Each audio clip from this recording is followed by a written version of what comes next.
আজিমের জন্য সবাই দোয়া করবেন যাতে আল্লাহ তাকে জান্নাতবাসী করে। এক্সপ্লেনেশন কাজ আমার স্বাভাবিক হইতে টাইম লাগছে, কজ আমি একটা জিনিস নিজের চোখের সামনে দেখছি তো, কারণ পিছনের গাড়িতেই তো আমি ছিলাম।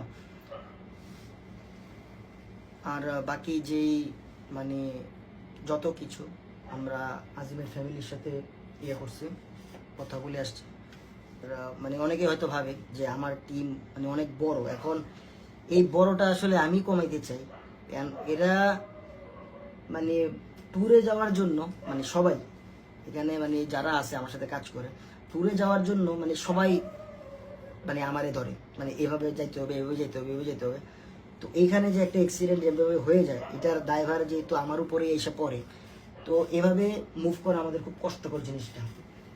কারণ মানে আমি চেষ্টা করি মানে এদের যারা আছে প্রত্যেকটা মানুষ, এখন ভ্লগ তো জাস্ট আপনারা একটা ফুটেজ দেখেন, মানে 30 মিনিটের ভ্লগ দেখেন, দেখার পরে এরকম মানে শেষ, আপনাদের 30 মিনিটের একটা ভ্লগ চলে গেছে। কিন্তু ওইখানের কাজের পিছনে আমাদের অনেকগুলো এফোর্ট আছে, তো সেই এফোর্ট থেকে সবাই কাজগুলো করে, এটাই। অ্যান্ড অনেক মানুষের যে কমেন্ট, এগুলো আসলে বাসার মানুষও যখন এসে আমাদের বলে, তো দ্যাটস ওয়াই মানে আমি এতদিন আসলে চুপ ছিলাম। মানে আমি বাসার মধ্যেই, মানে একদম একদম পুরা বাসার মধ্যেই, তো ওইখান থেকেই তো এরা সবাই আসলো।